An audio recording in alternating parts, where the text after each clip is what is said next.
Comment peut-on réunir en une seule personne l'un des artistes pop les plus influents et engagés des années 2000, un mec lâché publiquement par Eminem et le meilleur pote d'enfance de Robert Downey Jr. Je vous le donne en 1000 et en 4 lettres, Moby, une icône engagée, c'est tout de suite dans Radar.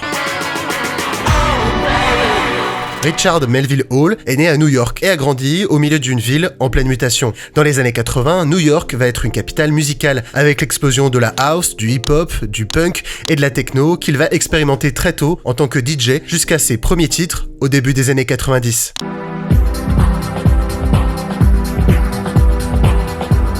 Mêlant son techno, acide, ambiante, avec des influences punk, Moby se nourrit de nombreux styles en pleine explosion. C'est l'époque où il grandit et forge sa culture musicale. En 1999, sort son album Play.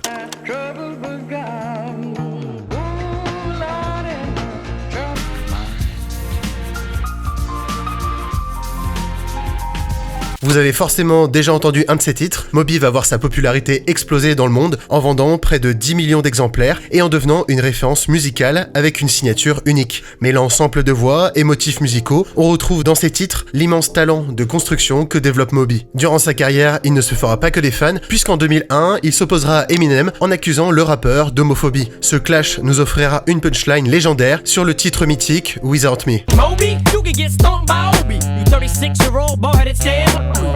Et là où n'importe quel artiste normal aurait cherché à répondre dans les médias sur un titre, Moby remerciera Eminem pour l'immense publicité qu'il lui a apportée. Le gars est beaucoup trop humble. Voulant ne pas s'enfermer, Moby développera son univers à travers 2 albums en contre-pied à Play, avec 18 en 2002 et Hotel en 2005, en revenant avec des touches plus rock, plus instrumentales. Militant vegan très tôt, il transmettra son combat dans la défense de la cause animale en soutenant plusieurs associations, comme durant son concert au Zénith de Paris en 2024, en reversant tous les bénéfices du concert à l'association L214. Moby n'est pas un anti-système, mais c'est un artiste avec un langage universel. Sa musique habite de nombreuses scènes, de films et de pubs, et là est la force de sa musique. Elle crée un imaginaire en appuyant des émotions multiples.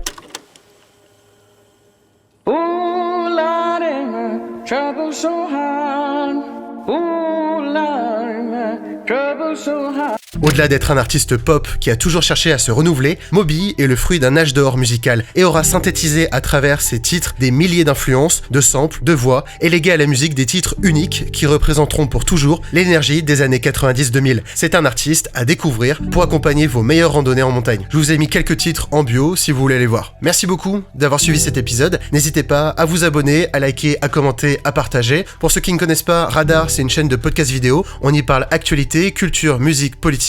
C'est dispo sur Instagram et TikTok. Merci encore et à la prochaine.